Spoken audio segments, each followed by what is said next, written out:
We are reading from Judges chapter 16, verses 23 to 31. Now the lords of the Philistines gathered to offer a great sacrifice to Dagon, their god, and to rejoice. And they said, "Our God has given Samson, our enemy, into our hand." And when the people saw him, they praised their God. For they said, "Our God has given our enemy into our hand, the ravager of our country, who has killed many of us." And when their hearts were merry, they said, "Call Samson, that he may entertain us." So they called Samson out of the prison, and he entertained them. They made him stand between the pillars, and Samson said to the young man who held him by the hand, "Let me feel the pillars on which the house rests, that I may lean against them." Now the house was full of men and women. All the lords of the Philistines were there, and on the roof there were about 3,000 men and women who looked on while Samson entertained. Then Samson called to the Lord and said, "O Lord God, please remember me and please strengthen me only this once, O God, that I may be avenged on the Philistines for my 2 eyes."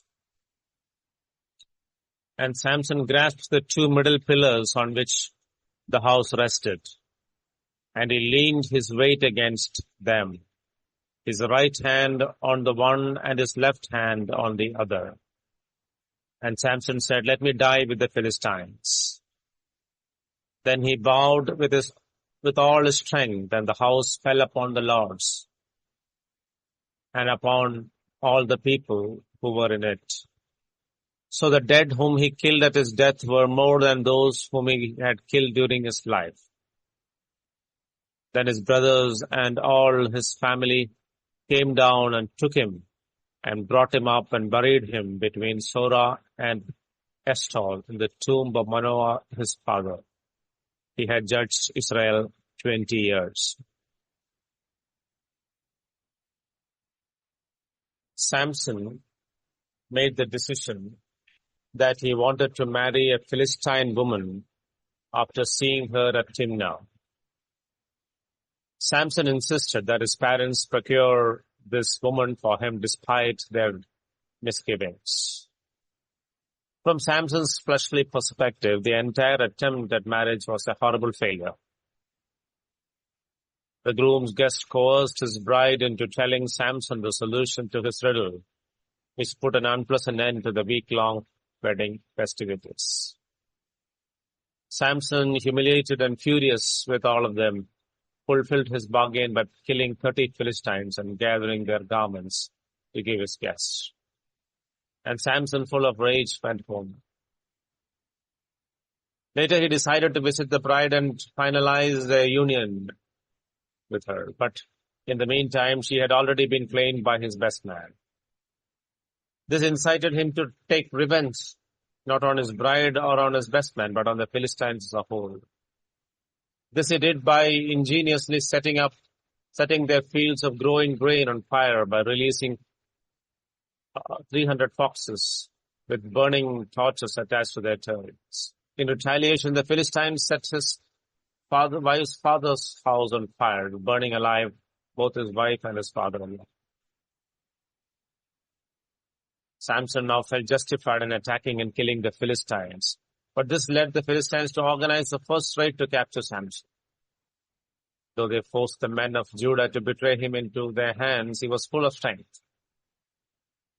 He broke his bonds and seizing a fresh ass's jawbone that happened to be all there was at hand, he killed 1,000 Philistines.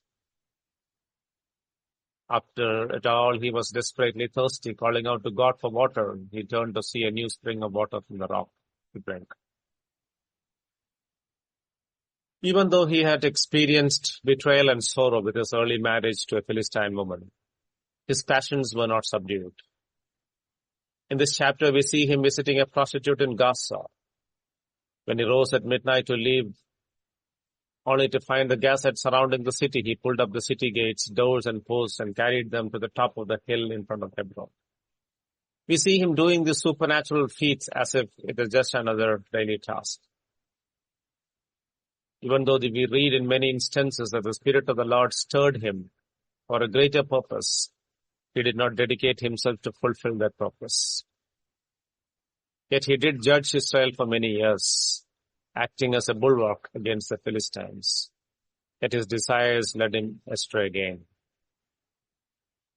In his final dalliance with Delilah, when he seduced him day by day to learn the secret of his great strength, he eventually blurted it out. He never learned the lesson that the Philistines are not to be trusted, since they are the enemies of God and they will use his secret to hurt him.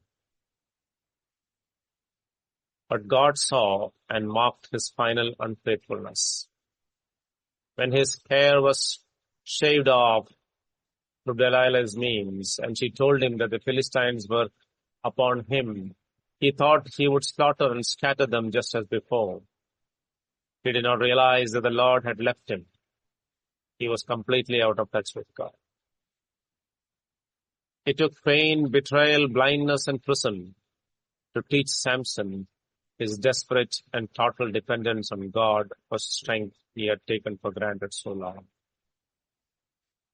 He finally understood and confessed that without God he was weak like any other man. But in this weakness, his faith budded. He began to realize his mistake. His final prayer, as he saw and seized his final opportunity to avenge himself on his enemies, was not one of desperation, but of faith. He knew that God would hear the prayer of faith. In Hebrews 11, we see him along with Barak, Gideon, and Jephthah.